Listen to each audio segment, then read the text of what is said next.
This is a lemon, probably the most underused footprint in Rust. But what if I told you this can turn into this? The Martell is a unique solo duo trio base with a meta compound, meta shooting floor, 2 bunkers, and much more. This is the cost of the base at its max stage with all the playables. Let's get into the tour.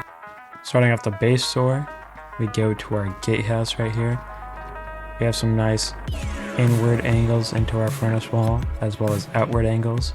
We take that window off. We have kind of a furnace slash seawall kind of thing right here. Seawall is when you use building to make it so you cannot jump over like this. And furnace wall is the same thing, but with the furnace. And after I break these walls, you can kind of see the angles that you'll have onto the breach from the compound. Jumping up here to our bedroom, you can make this a double door to make it easier. We have a nice peek onto the compound as well as outside of it. And right here as well, you'd have a small box right here too, right in this corner.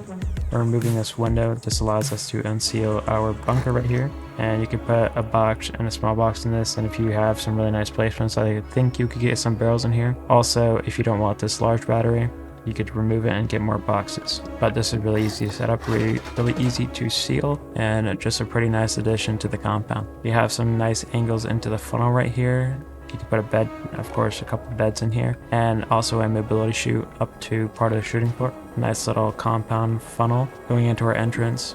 We have more peaks onto the funnel on both sides, as well as our starter entrance. In the starter, we have a lot of boxes, but you could change any one of these into a regular room if you'd like. Going up our jump up, we have some retakes into the mini OC from right here and right here. Of course, these can be glass windowed off. Coming up here, we have some more retakes into the shooting floor, or part of it at least. And going up to that part, of course, this is what it's like mirrored. Going up to the side, you have some more retakes into the OC. You have a retake in the shooting floor right here, another retake into the shooting floor right here.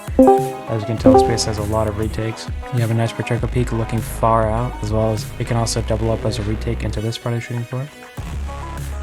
Going up to this, you have some nice downward angles right here, looking straight onto that breach, and a nice Pacheco peak looking straight onto that breach and a little bit further away as well. Of course, protected from any raid bases on both sides. I forgot to point it out in the tour, but in this freeze frame you can see that this can also be used as a retake for the other part of shooting floor on both sides. Jumping onto the siren light, you have a nice little retake on the roof on both sides. The ramp one's a little bit worse, but it still works. Coming back up here, you can see this one-way retake again up into this part of the shooting floor. You have some more downwards angles looking straight down to that furnace wall, as well as a nice drop down right here.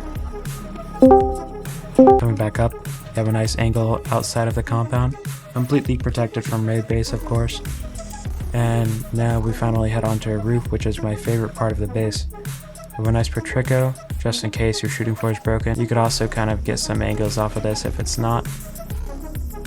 Nice little Pacheco slash Brutos peak. Over here you have a nice half-height window peak. Of course, protected from raid base, just like everything else. And right next to it is a nice anti-raid base angle as well, looking straight outside of the compound. That concludes the base tour. Let's get to the tutorial.